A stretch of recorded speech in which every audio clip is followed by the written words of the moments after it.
കോടിക്കണക്കിന് മക്കൾ വസിക്കുന്ന ഈ പുണ്യഭൂമിയിൽ ഒരുപാട് മക്കൾ ഉടമ്പടി എടുത്തിട്ടുള്ള ഈ പുണ്യഭൂമിയിൽ അമ്മയുടെ പ്രത്യക്ഷീണത്തിൻ്റെ സാക്ഷിയായി അപ്പാവ് എന്നെ ഉയർത്തിയതിൽ അവിടുന്ന് നൽകിയ അനുഗ്രഹങ്ങളെ സാക്ഷ്യപ്പെടുത്താനാണ് ഞാൻ ഇന്ന് ഈ അൾത്താരയിൽ നിൽക്കുന്നത്. എൻ്റെ പേര് രാഹുൽ, ഞാൻ കൊല്ലത്തുനിന്ന് വരുന്നു. ഞാൻ ഉടമ്പടി എടുത്തത് 27/4/2022 അതിനു മുമ്പ് ആദ്യമായി യേശുവിനെ എൻ്റെ ഭവനത്തിലേക്കും എന്നിലേക്കും സ്വീകരിച്ചത് ആദ്യമായി എങ്ങനെയാണെന്ന് പറയാം. വർഷങ്ങൾക്ക് മുമ്പ്, 10 വർഷത്തിനെങ്കിലും മുമ്പ് ഒരിക്കൽ എൻ്റെ ചേച്ചി പഠിക്കുന്ന സമയത്ത് ഒരു കൂട്ടുകാരി ചേച്ചിയുടെ കൂട്ടുകാരിക്ക് ഒരു കൊന്ത കിട്ടുകയും അത് അവരെ വീട്ടിൽ കൊണ്ടുപോകാൻ പറ്റാത്തതുകൊണ്ട് അതൊരു പള്ളി കണ്ടപ്പോൾ എടുത്ത് മാറ്റാനായിട്ട് നോക്കുകയും അതെൻ്റെ ചേച്ചി വാങ്ങിക്കുകയും അത് വീട്ടിലേക്ക് കൊണ്ടുവരികയും അന്ന് ആദ്യമായിട്ടാണ് യേശു ഞങ്ങളുടെ ഭവനത്തിലേക്ക് എത്തുകയും ഞങ്ങളത് ഹൃദയപൂർവ്വം സ്വീകരിച്ചുകൊണ്ട് അന്ന് മുതൽ പ്രാർത്ഥിക്കുമ്പോൾ യേശു എന്നൊരു വ്യക്തി മാത്രം ഓക്കെ, കാരണം നമ്മൾ അതിനെക്കുറിച്ച് കൂടുതൽ അറിയത്തില്ല. ഞാനൊരു അക്രൈസ്തവനാണ്. അപ്പം നമ്മൾ വിശ്വാസത്തോടെ പ്രാർത്ഥിക്കുമായിരുന്നു. എവിടെയെങ്കിലും പോകുമ്പോൾ ഒന്ന് പ്രാർത്ഥിച്ചിട്ട് അതിലൊന്ന് മുട്ടിയിട്ട് പോകുമായിരുന്നു. അങ്ങനെയാണ് യേശുവിനെ ആദ്യമായി ഞങ്ങളുടെ ഭവനത്തിലേക്ക് ഞങ്ങൾ ഓരോ മക്കളുടെ ഹൃദയത്തിലേക്കും ഏറ്റെടുത്തത്. പിന്നീട് യേശുവിനെ ഞാൻ കൂടുതലായിട്ട് യേശു ആരാണെന്ന്, എന്താണെന്നും, എങ്ങനെ പ്രാർത്ഥിക്കണമെന്നും, എന്താണെന്നും ഒക്കെ അറിയാൻ തുടങ്ങിയത് ഉടമ്പടി എന്ന മഹാപുണ്യം ഞങ്ങളിലേക്ക് എത്തിയപ്പോഴാണ്. അത് എത്താൻ കാരണം അത് ഞാനൊന്ന് പറയാം എങ്ങനെയാണെന്ന്. എൻ്റെ വീടിൻ്റെ തൊട്ടടുത്തായിട്ട് ഒരു വാടകക്കാർ വരികയും അവരവിടെ അവർ വാടകയ്ക്ക് താമസിക്കുകയും അവർ ഏതാണ്ട് 2 വർഷത്തോളം അവിടെ താമസിക്കാനായിട്ട് വന്ന്. അപ്പോൾ 1.5 വർഷമൊക്കെ ആയപ്പോഴത്തേക്കും അവിടെ താമസമൊക്കെ ആയി സഹകരിക്കുകയൊക്കെ ചെയ്തുകൊണ്ടിരുന്ന സമയത്താണ് ആ വീട്ടിലേക്ക് അവരുടെ അനിയത്തി താമസത്തിന് വരികയും. അപ്പോൾ അവരെ വായിന്നാണ് ഒരു ദിവസം എന്തോ കഴിച്ചോന്ന് ഇങ്ങനെ ചോദിച്ചത്. കഴിച്ചോന്ന് ചോദിച്ചപ്പോൾ ഇല്ല, എനിക്കിന്ന് ഉപവാസമോ കൃപാസനത്തിലെന്ന് പറഞ്ഞ് ഞാനതവിടെ കേട്ട് കൃപാസ ഉപാസം അന്ന് കളഞ്ഞു പോയി. പിന്നെ വീട്ടിൽ ചെന്നിട്ട് എന്താണ് അത് അങ്ങനെ പറഞ്ഞത്? അങ്ങനെ ഞാൻ പിറ്റേന്ന് ചോദിച്ചു, ചേച്ചി എന്താ ഇന്നലെ ചേച്ചി പറഞ്ഞ് ആഹാരം കഴിച്ചില്ല, ഉപവാസമോ കൃപാസനം? അന്നേരം പറഞ്ഞു, രാഹുൽ ഇതൊരിക്കലും കേട്ടിട്ടില്ലേ കൃപാസനോ എന്നൊക്കെ എന്ന് ചോദിച്ചു. ഞാൻ പറഞ്ഞു ഇല്ല, കേട്ടില്ല, ഞാൻ ആദ്യമായിട്ടാണ്. അന്നേരം എനിക്ക് ഇതിനെക്കുറിച്ച് കാര്യങ്ങൾ പറഞ്ഞു തരികയും ഇങ്ങനെയൊക്കെയാണെന്നൊക്കെ പറയുന്നത്. ഇനി എൻ്റെ സാക്ഷ്യത്തിൻ്റെ ഞാൻ 7 ഉടമ്പടിയായെന്ന് പറഞ്ഞല്ലോ. അപ്പോൾ എൻ്റെ ആദ്യമായിട്ട് ഞാൻ വെച്ചേക്കുന്ന എൻ്റെ ഏറ്റവും വലിയ ആഗ്രഹമായിരുന്നു എനിക്കൊരു ഗവൺമെൻറ് ജോലി. ഞാൻ ഡിപ്ലോമ എഞ്ചിനീയറിംഗ് കഴിഞ്ഞ് പിറ്റേ ദിവസം മുതൽ കോച്ചിങ്ങിന് പോയിക്കൊണ്ടിരിക്കുകയാണ്. ഇന്ന് 7 ഉടമ്പടി പുതുക്കിയിട്ട് എൻ്റെ ആ കാര്യം സാധിച്ചില്ല. പക്ഷേ എനിക്കതിന് ഒട്ടും വിഷമമൊന്നും സാധനമില്ല. അതുപോലെ തന്നെ ഓരോ കാര്യങ്ങളിലും ഇപ്പം ഞാൻ പ്രാർത്ഥിച്ചിട്ട് ഒരുപാട് പേർക്ക് ഇപ്പം എൻ്റെ കാര്യങ്ങൾ സാധിക്കുന്നില്ലെങ്കിൽ പോലും ഞാൻ പ്രാർത്ഥിച്ചിട്ട് മറ്റു പലർക്കും കിട്ടുന്നത് കേൾക്കുമ്പോൾ അവർ വീണ്ടും എന്നോട് പറയാമെന്ന് പ്രാർത്ഥിക്കുക, രാഹുൽ പ്രാർത്ഥിക്കുക എന്ന് പറയുമ്പോൾ എനിക്ക് കിട്ടാത്തതിലല്ല, ഞാൻ പ്രാർത്ഥിച്ചിട്ട് മറ്റുള്ളവർക്ക് കിട്ടുന്നല്ലോ എന്നുള്ള കേൾക്കുമ്പോൾ ആ ഒരു സംതൃപ്തിയാണ് ഏറ്റവും വലിയ സംതൃപ്തിയായിട്ട്. രോഗസൗഖ്യങ്ങളെയാണ് പറയാൻ പോകുന്നത്.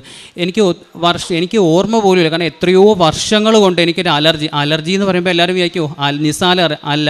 അലർജി എന്ന് പറയുമ്പോൾ എനിക്ക് വീട്ടിനകത്തുള്ള കറി വെക്കുന്നതിൻ്റെ സ്മെല്ലോ കടുക് വറുക്കുന്നതിൻ്റെയോ അല്ലെങ്കിൽ തൂക്കുന്നതിൻ്റെ ഫാൻ ഇടുമ്പോൾ ഒരു പൊടിയോ അങ്ങനത്തെ ഒന്നും എനിക്ക് ശ്വസിക്കാൻ പറ്റത്തില്ല. മൂക്കിനകത്ത് പുഴു ഞൊളയുന്നത് പോലെയുള്ള അവസ്ഥയും അത് മുഖേന മൂക്കിൽ നിന്ന് വെള്ളം ഒലിക്കുമെന്ന് വെച്ച് കഴിഞ്ഞാൽ പിന്നീട് അത് പനിയും മറ്റ് അസുഖങ്ങളിലേക്കൊക്കെ പോവുകയായിരുന്നു. അത് ഞാൻ എൻ്റെ ഉടമ്പടിയിൽ വെച്ചിട്ടുള്ള കാര്യങ്ങളോ ഒന്നും അല്ലായിരുന്നു. പക്ഷേ എൻ്റെ ആദ്യത്തെ ഉടമ്പടി എടുത്ത് 1ാമത്തെ ഉടമ്പടി പുതുക്കി പിന്നീട് വീട്ടുകാർ പറഞ്ഞപ്പോഴാണ് എനിക്ക് ഇപ്പോൾ അതില്ലല്ലോ. കാരണം എൻ്റെ വീട്ടിൽ ഡസൻ കണക്കിന് അമർദാനിൻ്റെ ടിന്ന ഒരു മാസത്തിൽ. കാരണം ഞാൻ ഇത് വരുന്ന സമയത്ത് എനിക്ക് ഒരു ഭ്രാന്തനെ പോലെ ഞാൻ മൂക്കിനകത്തൊക്കെ അമർദാഞ്ചിനും ഇതൊക്കെ വാരിയിടും. കാരണം എനിക്ക് അത്രയ്ക്ക് സഹിക്കാൻ പറ്റാത്ത അവസ്ഥയായിരുന്നു. പിന്നീട് അത് 1ാമത്തെ ഉടമ്പടിയൊക്കെ പുതുക്കിയതിന് ശേഷം എങ്ങനെ മാറി എപ്പം മാറി എന്നൊന്നും എനിക്കറിയത്തില്ല. 2ാമതായിട്ട് വരുന്നത് എൻ്റെ രോഗസൗഖ്യമാണ് ആദ്യം പറഞ്ഞത്. 2ാമതായിട്ട് പറയുന്നത് എനിക്ക് വർഷങ്ങൾക്ക് മുമ്പ് അപ്പൻഡിക്സ് എന്ന് പറയുന്ന ഒരു അസുഖം വന്നായിരുന്നു. അന്ന് ഞാനത് ഡിപ്ലോമയ്ക്ക് പഠിക്കുന്ന സമയത്ത് ആദ്യമായിട്ട് വന്ന സമയത്ത് എനിക്കത് അറിയാതെ പോയി. വേദനയൊക്കെ തന്നെ അത് സാധാ എന്തോ ആണെന്ന് വിചാരിച്ചു. വേദന അത്ര വന്നിട്ട് പോലും ഞാനത് പറഞ്ഞില്ല. പിന്നീട് സഹിക്കാൻ പറ്റാത്തപ്പോഴാണ് കൊണ്ടുവന്നപ്പോഴാണ് അറിഞ്ഞത് അത് അപ്പൻഡിക്സ് ആണ്, അവിടെ ഹോൾ വീഴും, അതുകൊണ്ട് ഇപ്പോൾ ഓപ്പറേറ്റ് ചെയ്യാൻ പറ്റില്ല. അത് 18 ദിവസം ട്രിപ്പ് മാത്രം ഇട്ടുകൊണ്ട് അങ്ങനെ കിടന്ന് അത് മാറുകയും പിന്നീട് ഇത് വരുവാണെന്നെങ്കിൽ ഇതിന് മുമ്പ് വന്ന് ഓപ്പറേഷൻ ചെയ്യണമെന്ന് പറഞ്ഞു. 2ാമത് വന്ന സമയത്ത് എൻ്റെ എക്സാം സമയത്താണ് അത് വന്നത്. അതുകൊണ്ട് ഞാനതിനെക്കുറിച്ച് അതും ഇതേ കണക്ക് മരുന്നുകൾ കൊണ്ട് മാറുകയും ചെയ്ത് പിന്നീട് ഇപ്പം ഒരു 2 മാസം മുമ്പ് വീണ്ടും എനിക്ക് വേദന വന്ന്. പക്ഷെ ഞാനത് വീട്ടുകാരോട് പറഞ്ഞില്ല. കാരണം ഞാൻ പറഞ്ഞല്ലോ, ഞാനൊരു വളരെ ട്യൂഷനൊക്കെ എടുത്താൽ പഠിപ്പിക്കുന്നത്. വീട്ടുകാരെ ഇത്ര നാളായിട്ട് വീട്ടുകാർക്ക് എനിക്കൊന്നും കൊടുക്കാൻ പറ്റിയിട്ടില്ല. അതുകൊണ്ട് തന്നെ എനിക്കൊന്നും അവർക്ക് കൊടുക്കാൻ പറ്റിയില്ലെങ്കിലും അവരെ കൊണ്ട് ഒന്നും ചിലവാപ്പിക്കാനോ അവർക്ക് ഞാൻ കാരണം ഒരു ദുഃഖം വരുത്തല്ലേ എന്ന് പ്രാർത്ഥിച്ചാണ് ഞാൻ ഓരോ ദിവസവും ജീവിക്കുന്നത്. അതുകൊണ്ട് തന്നെ എനിക്ക് അത് വന്ന സമയത്ത് ഞാൻ പറഞ്ഞില്ല, ബൈബിൾ വായിക്കുമ്പോഴും പ്രാർത്ഥിക്കുമ്പോഴും ഒക്കെ കുനിഞ്ഞിരുന്നിട്ട് പിന്നെ എനിക്ക് നീരാൻ പറ്റുന്നില്ല, പകുതി വരെ നീന്നിരുന്നിട്ട് അത് ഞാൻ ആലോചിക്കുമ്പോൾ അതിന് വീട്ടുകാർ കാണല്ലേ. എന്നിട്ട് ഞാൻ പ്രാർത്ഥിക്കുമ്പോഴും ഒരു തൈലം തീർച്ച് പ്രാർത്ഥിക്കുമ്പോൾ അങ്ങനെ എനിക്കിത് മാറ്റിത്തരണം, എനിക്ക് വേറെ വഴിയില്ല, ഞാൻ വീട്ടുകാരുടെ അടുത്ത് പറയത്തില്ല, കാരണം എനിക്ക് ഇനി അവരെ ബുദ്ധിമുട്ടിക്കാനോ അവരുടെ വിഷമം കാണും. ഞാൻ പറഞ്ഞാൽ അവർ തീർച്ചയായിട്ടും ചെയ്യും, പക്ഷേ എനിക്ക് ഇനി അവരെ കൊണ്ട് ഒരിക്കലും ബുദ്ധിമുട്ടിക്കാൻ വരുത്തല്ലേ എന്ന് പ്രാർത്ഥിച്ചിട്ട് 2-3 ദിവസം ഞാൻ അത് നല്ലതുപോലെ തൈലം തേച്ച് പ്രാർത്ഥിച്ച് പിന്നീട് ഇപ്പം ഞാൻ ഈ നേരത്തെ പറഞ്ഞ എപ്പോൾ മാറിയെന്നോ എങ്ങനെ മാറിയെന്നോ എനിക്കറിയത്തില്ല. അതാണ് എൻ്റെ രണ്ടാമത്തെ സാക്ഷിയായിട്ട് ഞാൻ പറയുന്നത്. അടുത്തതായിട്ട് പറയുന്ന എൻ്റെ മൂന്നാമത്തെ ഞങ്ങളുടെ വീട്ടിലെ കിണറിൻ്റെ അവസ്ഥ. ഏതാണ്ട് 30 വർഷത്തോളം ഞങ്ങളുടെ വീട് വെച്ചിട്ട് അന്ന് തന്നെ അത്രയും പഴക്കമുണ്ട് ഞങ്ങളുടെ കിണറിന്. പക്ഷേ പിന്നീട് എപ്പോഴോ ഒരു സമയത്ത് അത് വെള്ളം പറ്റുന്ന സമയത്ത് കൂടുതൽ കുഴിച്ച സമയത്ത് പിന്നീട് വരുന്ന വെള്ളമെന്ന് വെച്ചാൽ വേനൽക്കാലം ആകുമ്പോഴത്തേക്കും നമ്മൾ കളർ വെള്ളം കലക്കിയതിനേക്കായി കഷ്ടമായിട്ടാണ് വരുന്നത്. അതെന്ന് വെച്ചാൽ നമുക്ക് ഉപയോഗിക്കാൻ പറ്റും. അത് ഉപയോഗിക്കണമെങ്കിൽ തലേന്നേ നമ്മൾ പിഴിച്ച് വെച്ച് നമ്മൾ അരിച്ച് വൃത്തിയാകണം, എങ്കിലും മാത്രമേ പറ്റും. പക്ഷേ ആ വെള്ളം കൊണ്ട് നമ്മൾ ചോറ് വെച്ച് കഴിഞ്ഞാൽ വൈകുന്നേരം ആകുമ്പോഴത്തേനും പശയേക്കായി കഷ്ട അവസ്ഥയായി മാറും. അങ്ങനെ ഞാൻ ഇവിടെ ഉടമ്പടി എടുത്ത സമയത്ത് ഉടമ്പടിയൊക്കെ വെച്ച സമയത്ത് അന്നേരവും ഞാൻ അതൊന്നും വെച്ചിട്ടില്ല, കാരണം എനിക്ക് വേറെയും വലിയ വലിയ കാര്യങ്ങളാണല്ലോ എന്ന് വെച്ചാൽ അതൊക്കെയാണ് വെച്ചത്. പക്ഷേ ഞാൻ വെച്ച കാര്യങ്ങളേക്കായി കൂടുതൽ ബാക്കിയുള്ള കാര്യങ്ങൾ എനിക്ക് സാധിച്ചു തന്നെ. ഈ 2 വർഷം കൊണ്ട് ഞാൻ ഉപ്പ് ഇവിടുന്ന് കൊണ്ടുവന്നത് വിശ്വാസ പ്രമാണം ചൊല്ലി പ്രാർത്ഥിച്ച് ഇടും, ഞങ്ങൾക്ക് വേറെ വഴിയില്ല എന്ന് പറഞ്ഞ് അതുകൊണ്ട് 2 വർഷം കൊണ്ട് എങ്ങനെയാണെന്ന് വെച്ചാൽ, കാരണം ഇതൊക്കെ കൺമുന്നിൽ കാണുന്ന സത്യങ്ങളാണ്. കാരണം ഇത്രയും വർഷം ഞാൻ എൻ്റെ ആ വീട്ടിൽ ജീവിച്ച് കണ്ടതാണ്. അത്രയും മഞ്ഞയായിട്ട് കണ്ട ആ വെള്ളം ഈ 2 വർഷം കൊണ്ട് എങ്ങനെ ഈ ഉപ്പൊക്കെ ഇട്ട സമയത്ത്, അതുകൊണ്ട് ഓരോ വേനൽ ഇപ്പോൾ വരുമ്പോൾ ഈ പ്രാവശ്യം വന്നപ്പോഴും അമ്മ പറഞ്ഞു നേരത്തെ എനിക്ക് രാഹുൽ ഉപ്പിഴണേ, വെള്ളത്തിന് വേറെ ഇതാണ്. ഇപ്രാവശ്യം അതുപോലെ തന്നെ സംഭവിച്ചു.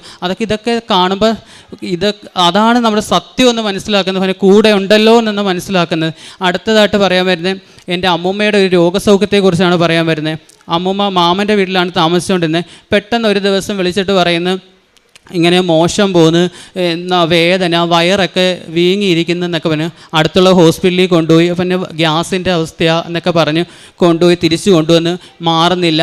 പിന്നീട് അവിടെ നമ്മൾ ഇത്രയൊരു വലിയൊരു ഹോസ്പിറ്റലിൽ അവിടെ കൊണ്ടുവന്നപ്പോൾ അവർ പറഞ്ഞ് ഇത് അമ്മൂമ്മയ്ക്ക് നട്ടെല്ലിന് കംപ്ലൈൻ്റാണ്, അകന്നിരിക്കുവാണ്, പ്രായം ആയതുകൊണ്ട് തന്നെ മറ്റൊന്നും ചെയ്യാൻ സാധിക്കില്ല, പകരം നിങ്ങൾ കംപ്ലീറ്റ് ബെഡ് റെസ്റ്റ് 45 ദിവസം നന്നായിട്ട് ബെഡ് റെസ്റ്റ് എടുക്കണം. ബെഡ് റെസ്റ്റ് എടുക്കുന്നതിനകത്തിരിക്കുവാണ് കാര്യം. കാരണം ഈ 45 ദിവസം കംപ്ലീറ്റ് ബെഡ് റെസ്റ്റ് എടുത്തില്ല എന്നുണ്ടെങ്കിൽ വീണ്ടും ആ ദിവസങ്ങൾ കൂടുമെന്ന് പറഞ്ഞ് നമ്മൾ വീട്ടിൽ കൊണ്ടുവരാൻ. അപ്പോൾ എല്ലാവരും മക്കൾ ഹോം നേഴ്സിന് വെക്കുന്ന കാര്യം പിന്നെ അമ്മ ഒരു മോളും ബാക്കി 2 ആങ്ങളമാരും ഞങ്ങൾ തീരുമാനിച്ചു നമ്മുടെ കടമയെ അത് ചെയ്യേണ്ടത്, വീട്ടിൽ കൊണ്ടുവരാൻ തീരുമാനിച്ച്. അമ്മ പറഞ്ഞ് ഞാൻ നോക്കാം. അപ്പം എനിക്കതാണ് പറയുന്നത്, ഞാൻ അമ്മയുടെ തന്നെ അമ്മേ അങ്ങനല്ല, ദൈവം എനിക്ക് തന്നൊരു അവസ്ഥയല്ല, ദൈവം എനിക്ക് തന്നൊരു കാര്യമാണ്. ഞാൻ ഉടമ്പടി എടുത്തിട്ട് ഈ ഓരോ കാര്യങ്ങൾ പുറത്തു പോയി ചെയ്യുന്നതിനേക്കാൾ വീട്ടിലുള്ളത് ആദ്യം ചെയ്ത് തീർക്കാതെ എങ്ങനെ ഞാൻ പുറത്തു പോയി ചെയ്ത് എനിക്ക് എന്ത് പുണ്യമോ കിട്ടുന്നത്. ഞാൻ അമ്മയ്ക്ക് അന്നൊരു ബുദ്ധിമുട്ടായിരുന്നു, സ്ത്രീ ആയതുകൊണ്ട് അമ്മൂമ്മ ഞാൻ പറഞ്ഞ അങ്ങനെ ഒന്നുമല്ല, നാളെ അമ്മയ്ക്ക് വന്നാൽ ഞാൻ ചെയ്യേണ്ടായോ, അമ്മൂമ്മയ്ക്കും അതൊരു വല്ലാത്തൊരവസ്ഥയാണ്. ഞാൻ കൊച്ചുമോനായി ഞാൻ പറഞ്ഞ അമ്മ അങ്ങനെ ഒന്നുമല്ല, എൻ്റെ അമ്മയ്ക്ക് വന്നാൽ ഞാൻ ചെയ്യണം, ഇതൊക്കെ എനിക്ക് സന്തോഷപൂർവ്വം ഇത് ചെയ്യുന്നതെന്ന് പറഞ്ഞ് അമ്മൂമ്മയെ വീട്ടിലേക്ക് കൊണ്ടുവന്ന് അമ്മൂമ്മയുടെ എല്ലാ കാര്യങ്ങളും അപ്പോഴത്തേക്കും അമ്മൂമ്മയ്ക്ക് യൂറിൻ ട്യൂബ് ഇട്ട് യൂറിൻ ബാഗ് ഇട്ട് അമ്മയുടെ മോഷനെല്ലാം ഞാൻ തന്നെ എടുക്കുന്നത്, ക്ലീൻ ചെയ്യുന്നത്, എല്ലാം ചെയ്യുന്നത് സന്തോഷപൂർവ്വം എനിക്ക് ചെയ്യാം. കാരണം എനിക്ക് അതിനകത്ത് അറപ്പോ വെറുപ്പോ ഒന്നും, കാരണം അതാണ് ആ കർത്താവ് എനിക്ക് തന്നെ ഒരു ശക്തിയും സ്നേഹവും അതാണ്. അപ്പോഴത്തേക്കും ഞാനത് ചെയ്തുകൊണ്ടിരിക്കുന്നു. 45 ദിവസം വേണമെന്ന് പറയുന്നു, അത്രയും കംപ്ലീറ്റ് എല്ലാം വൃത്തിയായിട്ട് ചെയ്തുകൊണ്ടിരിക്കുന്നു. അമ്മയുടെ കൂടെ നിൽക്കുന്നു, ക്ലാസ്സിന് പോവാതെ നിന്ന് തന്നെ ചെയ്യുന്ന കാര്യങ്ങളെല്ലാം ചെയ്തുകൊണ്ടിരിക്കുന്നു. പെട്ടെന്ന് 10ാമത്തെ ദിവസം മോശം പോകണമെന്ന് പറയുന്നു. ഞാനെല്ലാം ചെയ്തു വെച്ചിട്ട് പുറത്തിറങ്ങി. അമ്മൂമ്മ എന്നെ വിളിക്കുന്നു. കഴിഞ്ഞതിന് ശേഷം ചെന്ന് കാണുന്നത് മോശന് പകരം വന്ന് തളം കെട്ടിക്കിടക്കുന്ന ബ്ലഡാണ് കാണുന്നത്. ആദ്യമായിട്ട് കണ്ട് നമുക്കൊരു പേടിയും വെപ്രാളവും. വീണ്ടും പോകണമെന്ന് പറഞ്ഞ് വീണ്ടും മോശന് ഒരു ബ്ലഡ് വരുന്നു. ഹോസ്പിറ്റലിൽ കൊണ്ടുപോകാനായിട്ട് ആദ്യം കാണിച്ച ഹോസ്പിറ്റലിൽ കൊണ്ടുപോകുമ്പോൾ അവിടെ പറയുന്നത് ഇത് ഉള്ളിൽ നിന്ന് എവിടെയോ ആദ്യത്തെ പരിശോധന അവർ പറഞ്ഞു ഇത് ഉള്ളിൽ നിന്ന് എവിടുന്നോ വരുന്നത് ഞങ്ങൾക്ക് അറിയത്തില്ല, ഇത് നല്ല ചികിത്സയ്ക്ക് എവിടെയും കൊണ്ടുപോകണം, കാരണം എൻഡോസ്കോപ്പിയുള്ള ഹോസ്പിറ്റലിൽ കൊണ്ടുപോകണം, കാരണം ഇത് എവിടുന്നോ വരുന്നത് എന്തോ ആണ്. കാരണം എൻ്റെ അടുത്ത് ഞാൻ ആ അമ്മൂമ്മയെ നോക്കുന്നതുകൊണ്ട് എൻ്റെ അടുത്ത് ചോദിക്കുന്നത് മോഷന് അല്ല ബ്ലഡ് വന്നതിനകത്ത് മാംസത്തിൻ്റെ അംശം വല്ലതും ഉണ്ടോ വേറെയൊക്കെ ഉണ്ടോ എന്ന്. എനിക്കിതൊന്നും പറയാൻ പറ്റാത്ത അവസ്ഥ. ഞാൻ എന്തൊക്കെയോ പറയുന്നു. അവനെ എൻഡോസ്കോപ്പിയുള്ള ഹോസ്പിറ്റലിൽ കൊണ്ടുപോകണമെന്ന് പറഞ്ഞ് അവിടെ കൊണ്ടുചെല്ലുന്നു. അവിടുന്ന് ഇതൊക്കെ പറയുന്നത് എൻഡോസ്കോപ്പി ചെയ്യാൻ പറയുന്നു. എൻഡോസ്കോപ്പി ഒന്നും ചെയ്ത് പ്രത്യേകിച്ചൊന്നും പറഞ്ഞില്ല. രണ്ടാമത്തൊരു എൻഡോസ്കോപ്പി ചെയ്തെന്ന് പറഞ്ഞ് അമ്മയ്ക്ക് പ്രത്യേകിച്ച് ഒരസുഖങ്ങളും ഇല്ല. പ്രായമായ ചില സ്ത്രീകൾക്ക് കുടലിൻ്റെ ഭാഗത്ത് ചില തടുപ്പ് പോലെ വരും, അത് പൊട്ടുമ്പോൾ ആ പൊട്ടുന്ന ബ്ലഡാണ് ഈ പോകുന്നത്, അല്ലാതെ പേടിക്കാനുള്ള ഒന്നുമില്ലെന്ന് പറയുന്നു. അപ്പോൾ ആദ്യത്തെ ഹോസ്പിറ്റലിൽ കൊണ്ടുവന്നപ്പോൾ അവർ ട്യൂബും കാര്യങ്ങളും എല്ലാം ഇട്ടിരുന്നതായിരുന്നു. ട്യൂബ് ഇട്ടേന്നൊക്കെ ചോദിക്കുകയും കാര്യങ്ങളൊക്കെ ചോദിക്കുന്നു. അപ്പം ഞാൻ ഇങ്ങനെ പറഞ്ഞു, ആദ്യത്തെ ഹോസ്പിറ്റലിൽ ഇങ്ങനെ കാര്യങ്ങളൊക്കെ പറഞ്ഞായിരുന്നു, ഇങ്ങനെ നട്ടലിന് ഇങ്ങനെ ജോയിൻസിനകത്ത് അകൽച്ച ഉണ്ടെന്നൊക്കെ പറയുകയൊക്കെ ചെയ്യുന്നത്. അതിനു മുമ്പ് തന്നെ വേറൊരു കാര്യം വേണ്ടി അമ്മമ്മ ഇവിടെ കൊണ്ടുവന്ന് നമ്മൾ കിടത്തി ചികിത്സിക്കുന്ന സമയത്തിന് എല്ലാ ദിവസവും തൈലം പുരട്ടിയും ഉപ്പിട്ട് അമ്മമ്മയ്ക്ക് വെള്ളം കൊടുക്കുകയും പ്രാർത്ഥിക്കുകയും, ഞാൻ ബൈബിൾ വായിക്കുന്ന സമയത്ത് അമ്മമ്മയുടെ അടുത്ത് നിന്ന് ബൈബിൾ വായിക്കുകയും, അല്ലെങ്കിൽ ഫ്രണ്ടിലാണെങ്കിൽ തന്നെ ഉറക്ക ബൈബിൾ വായിക്കുക അമ്മയ്ക്ക് കേൾക്കത്ത രീതിയിലൊക്കെ ചെയ്തിട്ടാണ്. അപ്പോൾ അമ്മയ്ക്ക് ബ്ലഡ് വന്ന് കൊണ്ടുപോകുന്ന സമയത്ത് ഞാൻ അമ്മമ്മയ്ക്ക് തൈലവും കാര്യങ്ങളും എല്ലാം പുരട്ടി കൊടുത്ത് ഒന്നും വരുത്തല്ലേ എന്ന് പറഞ്ഞു. കാരണം ഞാൻ നോക്കിയ അമ്മമ്മയെ, അപ്പോൾ വേറെ ഒന്നും വരുത്തല്ലേ എന്ന് പറഞ്ഞിട്ടാണ് ഞാൻ വിടുന്നത്. അപ്പോൾ അവിടെ ചെന്ന് ഹോസ്പിറ്റലിൽ പോയി ഒന്നുമില്ല.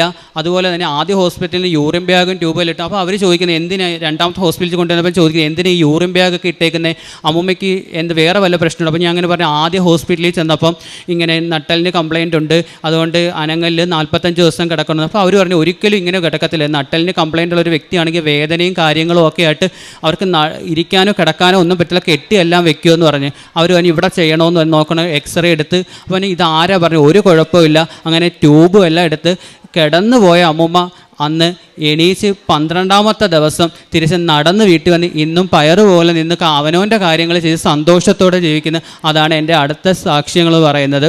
പിന്നെ അടുത്തതായിട്ട് പറയുന്നത്, എൻ്റെ വീടിനടുത്ത് ഞാൻ ഇവിടുന്ന് കൊണ്ടുവന്ന ഇതിന് മുമ്പ് തന്നെ ഞാൻ പള്ളിയിൽ പോവുകയും കാര്യങ്ങളൊക്കെ ചെയ്യും. എൻ്റെ വീടിനടുത്ത് സെൻറ്റ് ജൂഡ് എന്നൊരു പള്ളിയുണ്ട്. അപ്പോൾ അവിടെ ഇതിന് മുമ്പ് ഞാൻ പോവുകയും പ്രാർത്ഥിക്കുകയും കാര്യങ്ങളൊക്കെ ചെയ്യുകയൊക്കെ ചെയ്യുമായിരുന്നു. അങ്ങനെ ഒരു ദിവസം ഇവിടെ വന്ന് ഉടമ്പടിയൊക്കെ എടുത്തതിന് ശേഷം ഞാൻ എൻ്റെ ചേച്ചിയുടെ മോൻ അവിടുത്തെ സ്കൂളിലാണ് പഠിക്കുന്നത്. അപ്പോൾ അവനെയും കൊണ്ട് പരീക്ഷയ്ക്ക് 6 ദിവസം അവന് പരീക്ഷ ഉണ്ടായിരുന്നു. പരീക്ഷയ്ക്ക് പോകുന്ന സമയത്ത് ഞാൻ അവനെ കൊണ്ടാക്കിയിട്ട് അവിടെ ഇരിക്കും, കാരണം അവൻ്റെ പരീക്ഷ തീർന്നിട്ട്. അപ്പോൾ അവിടെ ഇരുന്ന് പ്രാർത്ഥിക്കുകയും കാര്യങ്ങളൊക്കെ ചെയ്യും. ആ സമയത്ത് ഇവിടുത്തെ ജപമാല റാലി വരാറൊക്കെ ആയിരുന്നു. അപ്പോഴത്തേക്ക് എനിക്ക് ഒരു കൊന്ത വേണം. അപ്പോൾ നമുക്ക് എല്ലാവർക്കും ഒരു കൊന്ത കാശ് കൊടുത്ത് വാങ്ങാനും ഒക്കെ സാധിക്കുന്നതാണ്.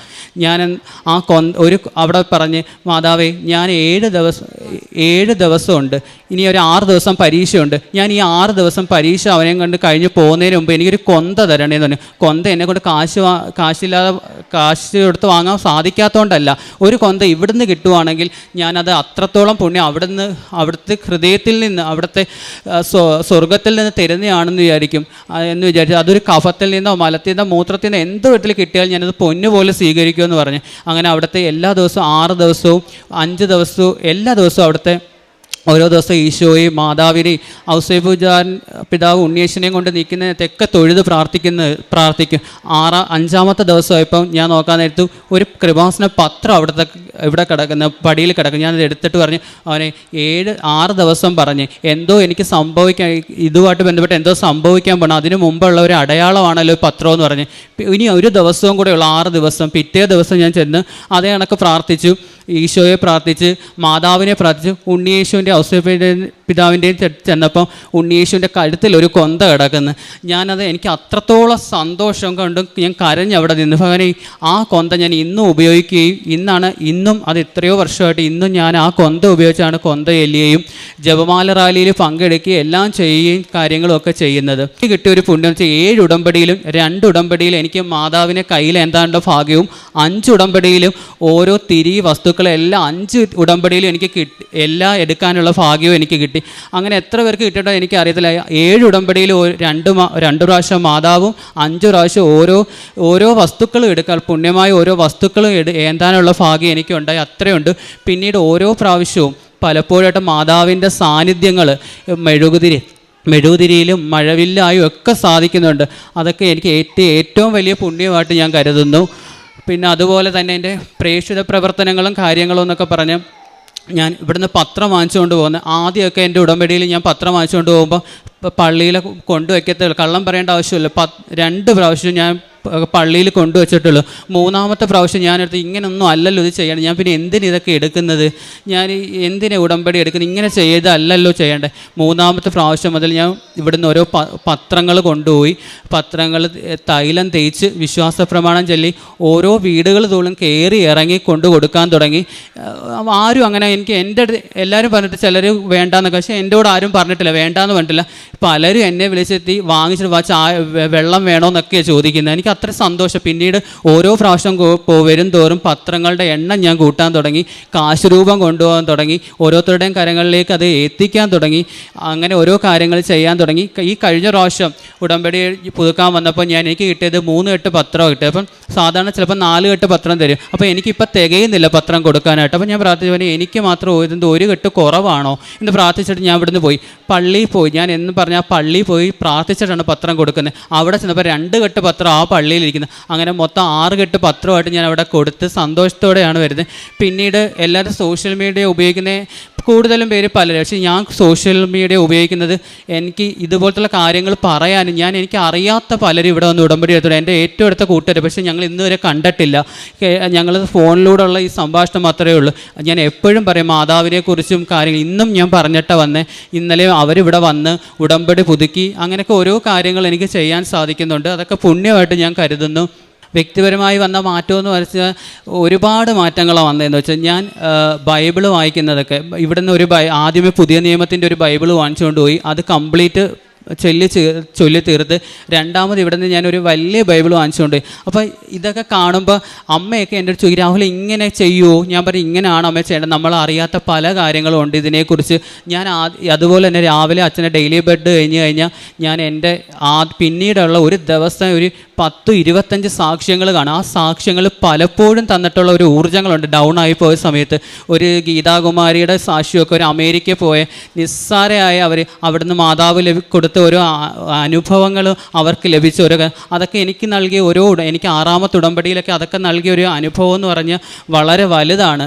അതുപോലെ തന്നെ ബൈബിളൊക്കെ ഞാൻ എൻ്റെ റൂമിൽ മാത്രമായിരുന്നു. ഞാൻ എൻ്റെ കാര്യങ്ങൾ കഴിഞ്ഞ റൂമിൽ വന്നിരുന്ന് ഈ അന്നത്തെ ഫുള്ള് ഒരുപാട് സാക്ഷ്യങ്ങൾ ചെല്ലും. അപ്പോൾ അമ്മ എങ്ങനെ ചോദിച്ചപ്പോൾ എൻ്റെ മനസ്സിൽ ഞാൻ ഇങ്ങനെ അല്ലല്ലോ, ഞാൻ പിന്നീട് എൻ്റെ റൂമിൽ നിന്ന് മാറി ഞാൻ അവിടുത്തെ അടുക്കളയിൽ അമ്മയുടെ അടുക്കളയിൽ പോയി സാക്ഷ്യങ്ങൾ അവിടെ വെച്ച് കേൾക്കാനും അമ്മയ്ക്ക് സഹായിച്ചപ്പോൾ അമ്മയ്ക്ക് അത് മനസ്സിലായി എന്താണ് ഇവിടെ ചെയ്യേണ്ടത്, എങ്ങനെയാണ് ചെയ്യേണ്ടത്, ഇതൊക്കെയാണെന്ന് മനസ്സിലായി. അമ്മയും അതിനെക്കുറിച്ച് കൂടുതൽ അറിയാൻ തുടങ്ങി. അപ്പോൾ അമ്മയ്ക്ക് ആ ചോദ്യം പറഞ്ഞു, ഇവൻ എന്തുകൊണ്ട് ഇങ്ങനെ ചെയ്യുന്നു എന്നൊക്കെ പറയാൻ തുടങ്ങി. അമ്മയും ഇതിനെക്കുറിച്ച് പ്രാർത്ഥിക്കാൻ തുടങ്ങി. അതൊക്കെ ഒരു വലിയ, ഞാൻ സാധാരണ അച്ഛനും അമ്മയൊക്കെയാണ് മക്കൾക്ക് ഇത്. ഇപ്പം ഞാൻ മുഖേന എൻ്റെ വീട്ടുകാരും മറ്റുള്ളവരെയൊക്കെ അറിയുന്നു പറഞ്ഞാൽ എനിക്കത് വളരെ സന്തോഷമാണ്. വളരെ സന്തോഷത്തോടെ ഞാനിത് ചെയ്യുന്നു. കാരുണ്യ പ്രവൃത്തികൾ എന്ന് വെച്ചാൽ അതും ഒരു വലിയ ഇതാണ്. ഞാനിത് എൻ്റെ പണ്ട് മുതൽ ഓരോ കാര്യങ്ങളൊക്കെ ചെയ്യണമെന്ന് ആഗ്രഹിച്ച സമയത്തൊക്കെ എനിക്ക് ചെയ്യാൻ സാധിച്ചിട്ട് എങ്ങനെയെന്ന് പറയും. പക്ഷേ അതൊക്കെ എനിക്ക് സാധിച്ചു കിട്ടിയത് ഈ കൃപാസനം ഈ പുണ്യഭൂമി വന്നതിന് ശേഷം അമ്മയെ അറിഞ്ഞപ്പോഴാണ്. അതും എനിക്കിതാണ്. ആദ്യമായിട്ട് ഞാനൊരു ഓൾഡ് ഏജ് ഹോമിൽ പോകുന്ന സമയത്ത് എനിക്ക് ഒന്നും അറിയത്തില്ല. ഞാൻ പ്രാർത്ഥിച്ചുകൊണ്ട് പോയ ഭഗവാനെ, മാതാവേ, എനിക്കിത് കൊണ്ടുകൊടുത്ത് എറിഞ്ഞിട്ട് പോരാൻ ഇടവരുത്തല്ലേ, എന്തെങ്കിലുമൊക്കെ എനിക്ക് ചെയ്ത് അവർക്ക് കൊടുക്കണം, അതിനെ എനിക്ക് സഹായിക്കണം. എനിക്ക് സന്തോഷത്തോടെ ഞാൻ ഈ പോകുന്നത് തിരിച്ച് സന്തോഷത്തോടെ വന്ന് എനിക്ക് നന്ദി പറയാൻ സാധിക്കണമെന്ന് പറഞ്ഞു. അതിനുശേഷം ഞാൻ അന്ന് അവിടെ ചെന്ന് അവരെ ഞാൻ അരിയും പച്ചക്കറികളും ഒക്കെ കൊണ്ടുപോയി എൻ്റെ ഇന്ന് വാങ്ങിച്ച് ശരി പൊയ്ക്കുമെന്ന് പറഞ്ഞു. അപ്പം ഞാൻ പറഞ്ഞു, അല്ല എനിക്ക് ഇവിടെയൊക്കെ ഒന്ന് കാണണം, ഇവരെയൊക്കെ ഒന്ന് കാണണം. അപ്പോൾ അവർ പറഞ്ഞു ശരി, അതിനെന്താ. അപ്പോൾ അവന് അനു എന്ന് പറഞ്ഞൊരു പയ്യനെ വിളിച്ച്. അപ്പോൾ അവിടെ അതാണ് ഞാൻ ഞെട്ടിപ്പോയ കാര്യമാണ്. എൻ്റെ കൂടെ അക്ഷരം പഠിക്കുന്ന സമയം തൊട്ട് 10ാം ക്ലാസ് വരെ ഒരു ബെഞ്ചിൽ നിന്ന് പഠിച്ച് എൻ്റെ ഒരു കൂട്ടുകാരനാണ് അവിടുത്തെ ആ സ്റ്റാഫ് എന്ന് പറഞ്ഞ്. അതാണ് മാതാവ് എനിക്ക് തന്നെ ഏറ്റവും വലിയ സന്തോഷം. ഞാനും ഞെട്ടി അവന്, കാരണം ഞാനും അവൻ തമ്മിൽ 1 കിലോമീറ്റർ വീടിൻ്റെ വ്യത്യാസമുള്ളൂ. എന്നിട്ട് ഞങ്ങൾ രണ്ടുപേരും അറിഞ്ഞതില്ല. അവൻ അവിടെ ജോലി ഞാനും അറിഞ്ഞില്ല. അവിടെ ചെന്നപ്പോഴാണ് മാതാവ് എനിക്ക് അങ്ങനെയും തന്ന് സഹായിച്ചു. അതിനുശേഷം എനിക്ക് അവിടുത്തെ വേണ്ടുന്ന കാര്യങ്ങൾ എന്തൊക്കെയാണ് കുറവ് അതെനിക്ക് വാങ്ങിച്ചു കൊടുക്കാനും, അതുമല്ല അവിടെ നിന്നുകൊണ്ട് മറ്റ് അനാഥാലയങ്ങൾ എവിടെയൊക്കെയുണ്ട് അല്ലെങ്കിൽ മറ്റ് സ്ഥാപനങ്ങൾ എവിടെയൊക്കെയുണ്ടെന്ന് എനിക്ക് തിരക്കാനും അവിടെ എല്ലാം പോകാനും സാധിച്ചു. അപ്പോൾ അവിടെ ചെല്ലുമ്പോൾ അവർ ചോദിക്കും, രാഹുൽ ഇത് തന്നെയാണോ ജോലി? അപ്പോൾ ഞാൻ പറയും, ഇതെനിക്കൊരു ജോലിയല്ല, ഇത് എൻ്റെ ജീവൻ്റെ ഒരു ഭാഗം, ഒരു അവയവമായിട്ടാണ് ഞാൻ കാണുന്നത്. അത്ര സന്തോഷത്തോടെ ഞാൻ ചെയ്യുന്നതെന്ന് പറയും. അതുപോലെ തന്നെ എൻ്റെ അച്ഛനൊരു കടയാണ്, പലചരക്ക് കട. വലിയ കടയൊന്നുമല്ല, കൊച്ചു കടയാണ്. പക്ഷേ ഞാൻ എന്നും എനിക്ക് എൻ്റെ കടയിൽ വരുന്നത്, എൻ്റെ അച്ഛൻ്റെ കടയിൽ വരുന്നത്, ഞാൻ ചെല്ലുമ്പം ഞാൻ എന്തോ ആരെങ്കിലും ഒരു സാധനം വാങ്ങാൻ, ഒരു അരി വാങ്ങാൻ വന്ന ഒരു പിടി അരി ഞാൻ അതിനകത്ത് ഇട്ട് കൊടുക്കും. അത് ഉള്ളിയായാലും മുളകായാലും എന്തായാലും ഞാൻ ഒരെണ്ണം കൂടി ഇട്ട് കൊടുക്കും. എന്നിട്ട് പറയും, കർത്താവേ എനിക്ക് ഇന്ന് ചെയ്യാൻ പറ്റിയ ഒരു ഇത് മാത്രമാണ്, ഇത് സന്തോഷത്തോടെ അവർ ഏറ്റെടുക്കണമേ എന്ന് പ്രാർത്ഥിക്കും. അങ്ങനെയൊക്കെ ഇന്നും തുടർന്ന് പോകുന്ന എൻ്റെ ജീവിതം. അതുപോലെ ഇനി വരുന്ന മാസങ്ങൾ അല്ലെങ്കിൽ ഇനി വരുന്നത്, അതുപോലെ തന്നെ എൻ്റെ ജപമാല റാലി, ഞാനിപ്പോൾ എൻ്റെ 3 ജപമാല റാലി കഴിഞ്ഞ് ഈ കൊന്ത ഉപയോഗിച്ച് ഒരു വെള്ളം പോലും കുടിക്കാതാണ് ഞാൻ ഈ 3 ജപമാല റാലിയും പങ്കെടുത്ത് അവിടെ ചെന്നിട്ടാണ് കാപ്പിയും പണ്ണും കഴിയുക. അല്ലാതെ രാവിലെ ഞാൻ അവിടുന്ന് ഓരോ ജപമാല റാലിയും ഉപവാസം എടുത്തുകൊണ്ടാണ്, ഒരു വഴിയിലോ ഒന്നും വെള്ളം കുടിച്ചല്ല, എല്ലാം ഉപവാസം എടുത്തുകൊണ്ട് അത്രയും പുണ്യമായിട്ടാണ് ഇത് കരുതുന്നത്. ഈ ആയുസ് മുഴുവൻ അമ്മയോട് അപ്പയോട് ചേർന്ന് നിന്ന് അവിടുത്തെ അനുഗ്രഹത്തിൽ ജീവിക്കാൻ, ഈ ഭൂമിയിലോട്ട് ഞാൻ പിറന്നു വന്നപ്പോൾ ഉടമ്പടിയിലോ ഒന്നുമല്ല ജീവിച്ചത്, ഒന്നും അറിയാതെ പിറന്നു വന്ന് ഇത്രയും നാളും ജീവിച്ച്. പക്ഷേ ഇവിടെ വന്ന് ഉടമ്പടി എടുത്തപ്പോഴാണ് ജീവിതം എന്തുവാണെന്ന്, എങ്ങനെ ജീവിക്കണമെന്നും ഒക്കെ അറിഞ്ഞു തുടങ്ങി. ഇനി ഈ ഭൂമിയിൽ ഞാൻ ഏറ്റവും പ്രാർത്ഥിക്കുന്നതാ, ഈ ജീവനുള്ളിടത്തോളം കാലം ഉടമ്പടിയിൽ സത്യസന്ധമായി നിന്നുകൊണ്ട് എൻ്റെ കാര്യങ്ങളെക്കാൾ കൂടുതലും മറ്റുള്ളവർക്ക് ചെയ്ത് ഓരോ ദിവസവും ഓരോ മക്കളുടെ കരങ്ങളിലേക്ക് എൻ്റെ അപ്പയെ എനിക്ക് പറഞ്ഞും പകർന്നും കൊടുക്കാൻ സാധിക്കണേ എന്ന് പ്രാർത്ഥിച്ചുകൊണ്ട് എല്ലാ നന്ദിയും പറഞ്ഞ് ഇനിയും ഞാൻ ഒരുപാട് സാക്ഷ്യങ്ങളോട്ട് ഇവിടെ വരുമെന്ന് ഉത്തമ ബോധ്യമുണ്ട് നിർത്തുന്നു. യെശയ്യാ പ്രവാചകൻ്റെ പുസ്തകം 58-ാം അധ്യായം 11-ാം തിരുവചനത്തിൽ, കർത്താവ് നിന്നെ നിരന്തരം നയിക്കും, മരുഭൂമിയിലും നിനക്ക് സമൃദ്ധി നൽകും, നിൻ്റെ അസ്ഥികളെ ബലപ്പെടുത്തും, നനച്ചു വളർത്തിയ പൂന്തോട്ടവും വറ്റാത്ത നീരുറവയും പോലെയാകുന്നേ. രാഹുൽ കൊല്ലത്ത് നിന്ന് വന്ന് തൻ്റെ ജീവിതത്തിൽ ഉടമ്പടിയിലൂടെ താനൊരു നൂതന വ്യക്തിയായി മാറിയത് ഈ മകൻ ഈ അൾത്താരയിൽ പങ്കുവയ്ക്കുകയാണ്. അത് ഒത്തിരി സന്തോഷത്തോടെയാണ്. രാഹുലിൻ്റെ ഓരോ വാക്കുകളും ദൃഢചിത്തതയാണ് നമുക്ക് കാണുവാൻ കഴിയുക. അതും വളരെ ബോധ്യത്തോടെ താൻ പറയുന്നു, താൻ മറ്റൊരു വ്യത്യസ്തനായ വ്യക്തിയായിട്ട് മാറിയതിൽ തൻ്റെ കുടുംബത്തിൻ്റെ മുൻപിൽ, തൻ്റെ കൂട്ടുകാരുടെ മുൻപിലൊക്കെ താൻ വ്യത്യസ്തതയുള്ളൊരു വ്യക്തിയായി. അത് മറ്റൊന്നും കൊണ്ടല്ല, ദൈവത്തെ സ്നേഹിക്കുന്നതിന് താൻ എങ്ങനെയാണ് അത് പിന്നീട് തൻ്റെ സഹജീവികളോടുള്ള കരുണയായി, കരുതലായി തൻ്റെ ജീവിതത്തിൽ മാറുമ്പോൾ അവിടെ ഈ ചെറുപ്പക്കാരൻ വ്യത്യസ്തത കൈവരിക്കുകയാണ്. അങ്ങനെ വിശേഷവിധിയായി തൻ്റെ ജീവിതത്തിൽ താൻ ചെയ്യുന്ന കുറേയേറെ കാര്യങ്ങൾ അത് വളരെ ദൈവസ്നേഹത്തോടെ മാത്രം ഈ മകൻ ചെയ്യുന്നു. അതുകൊണ്ട് തന്നെയാണ് നാം കേട്ട തിരുവചനവും വീണ്ടും 58-ാം അധ്യായത്തിൽ തന്നെ എന്താണ് ഉപവാസം എന്ന് പറയുന്നുണ്ട്. 7 മുതലുള്ള തിരുവചനങ്ങളിൽ, വിശക്കുന്നവനുമായി ആഹാരം പങ്കുവയ്ക്കുകയും ഭവനരഹിതനെ വീട്ടിൽ സ്വീകരിക്കുകയും നഗ്നനെ ഉടുപ്പിക്കുകയും സ്വന്തക്കാരിൽ നിന്ന് ഒഴിഞ്ഞു മാറാതിരിക്കുകയും ചെയ്യുന്നതല്ലേ അത്? അപ്പോൾ നിൻ്റെ വെളിച്ചം പ്രഭാതം പോലെ പൊട്ടിവിരിയും, നീ വേഗം സുഖം പ്രാപിക്കും. നിൻ്റെ നീതി നിൻ്റെ മുൻപിലും കർത്താവിൻ്റെ മഹത്വം നിൻ്റെ പിൻപിലും നിന്നെ സംരക്ഷിക്കും. നീ പ്രാർത്ഥിച്ചാൽ കർത്താവ് ഉത്തരമരുളും, നീ നിലവിളിക്കുമ്പോൾ ഇതാ ഞാൻ എന്ന് അവിടുന്ന് മറുപടി തരും. ഇതാണ് ഇന്ന് രാഹുലും ഇവിടെ പറയുക. തൻ്റെ ജീവിതം ഉടമ്പടിയിലൂടെ എങ്ങനെയാണ് പുതിയ ഒരു പന്ഥാവിലേക്ക് തിരിയുന്നത്. തനിക്ക് കിട്ടിയ തൻ്റെ ഏറ്റവും വലിയ ആഗ്രഹം ഒരു ഗവൺമെൻറ് ജോലി, ഇതൊന്നും കിട്ടിയിട്ടില്ല. അപ്പോൾ തന്നെ ഈ ചെറുപ്പക്കാരൻ, അതും അക്രൈസ്തവനായ ഒരു മകൻ, ഈശോയെ അറിഞ്ഞതിന് ശേഷം തൻ്റെ ഉടമ്പടി നിയോഗങ്ങളൊന്നും നടന്നില്ല. എന്നാൽ തനിക്ക് വേണ്ടതൊക്കെ ഈശോ നൽകുന്നുണ്ട്, പരിശുദ്ധ അമ്മയുടെ മാധ്യസ്ഥതയിലൂടെ എനിക്ക് കിട്ടുന്നുണ്ട്. അതുകൊണ്ട് തന്നെയാണ് താൻ ഇവിടെ വന്ന് സാക്ഷ്യം പറയുന്നത്. തൻ്റെ അലർജിയും അതുപോലെ തനിക്ക് ഉണ്ടായ അസുഖം, അതിൽ നിന്നുള്ള സൗഖ്യവും, തൻ്റെ അമ്മൂമ്മയ്ക്ക് കിട്ടിയ രോഗസൗഖ്യം, അമ്മൂമ്മയെ പരിചരിക്കാൻ പറ്റിയത്, തങ്ങളുടെ കിണറ്റിൽ 2 വർഷമായിട്ട് വെള്ളം എങ്ങനെയായിരുന്നു, ഇപ്പോൾ അതെങ്ങനെ എത്ര ശുദ്ധജലമായിട്ട് അത് മാറി, താൻ മൂലം മറ്റുള്ളവർക്ക് എങ്ങനെയാണ് താൻ പ്രാർത്ഥിച്ചിട്ട് കൃപകൾ ലഭിക്കുന്നത്, അവർ തന്നെ വിളിച്ച് പറയുന്നു, രാഹുൽ നീ പ്രാർത്ഥിച്ചത് കൊണ്ടാണ്. അപ്പോൾ ഇതൊക്കെ കേൾക്കുമ്പോൾ ഈ മകൻ പുതിയ നിയമം മൊത്തം വായിച്ചു. പിന്നീട് സമ്പൂർണ്ണ ബൈബിൾ കൊണ്ടുപോയി അത് വായിക്കുന്നു. തൻ്റെ ഉടമ്പടി പ്രകാരമുള്ള ജീവിതം ഏറ്റവും വിശ്വസ്തമായിട്ട് ചെയ്യുന്നു. അങ്ങനെ എന്താണ് ഉപവാസം എന്നിവിടെ പറയുന്നത് പോലെ തന്നെ തൻ്റെ ജീവിതത്തിൽ താൻ ആഗ്രഹിച്ച കാര്യങ്ങൾ നടക്കണമെന്നല്ല, എന്നെക്കുറിച്ചൊരു പദ്ധതി ദൈവത്തിനുണ്ട്, അത് എൻ്റെ നാശത്തിനല്ല ക്ഷേമത്തിനുള്ള പദ്ധതിയാണെന്ന് പറഞ്ഞുകൊണ്ട് തന്നെയാണ് രാഹുൽ ഇവിടെ ഈ സാക്ഷ്യം പങ്കുവയ്ക്കുക. അങ്ങനെ തനിക്ക് ഇന്ന് ചെയ്യാൻ പറ്റുന്ന കാരുണ്യ പ്രവർത്തനങ്ങൾ, പ്രേക്ഷിത പ്രവർത്തനം, അതൊക്കെ താൻ ചെയ്യുന്നത് എത്രമാത്രം ഇഷ്ടത്തോടെയാണ്, ആരും നിർബന്ധിച്ചിട്ടല്ല, ആരെയും ബോധ്യപ്പെടുത്താനുമല്ല. എന്നാൽ താൻ സ്നേഹിക്കുന്ന കർത്താവ്, തന്നെ സ്നേഹിക്കുന്ന കർത്താവ് ഈ ഈശോയെ ഏറ്റവും അധികം ഇഷ്ടത്തോടെ ഇന്ന് തൻ്റെ ജീവിതത്തിൽ പ്രണയിച്ച് ആ പ്രണയം ഇന്ന് ഉടമ്പടിയിലൂടെ ജീവിക്കുന്ന ചെറുപ്പക്കാർ ഒത്തിരി പേരുണ്ട്. ഇവിടെ ഇന്ന് രാഹുലും അതിന് സാക്ഷ്യം പറയുകയാണ്. നമുക്ക് കരങ്ങളടിച്ച് ദൈവത്തെ മഹത്വപ്പെടുത്താം. ഈശോയ്ക്കും അമ്മയ്ക്കും നന്ദി പറയാം. അത്യപൂർവ ദൈവാനുഭവങ്ങൾ ഇനി നിങ്ങൾക്കും സ്വന്തം. ഈ യൂട്യൂബ് ചാനൽ ഇതുവരെ സബ്സ്ക്രൈബ് ചെയ്തിട്ടില്ലെങ്കിൽ ഇപ്പോൾ തന്നെ സബ്സ്ക്രൈബ് ചെയ്യുക. ഈ വീഡിയോ ഇപ്പോൾ തന്നെ നിങ്ങളുടെ സുഹൃത്തുക്കൾക്ക് ഷെയർ ചെയ്തുകൊണ്ട് കർത്താവിൻ്റെ പ്രേക്ഷിതരാകുക.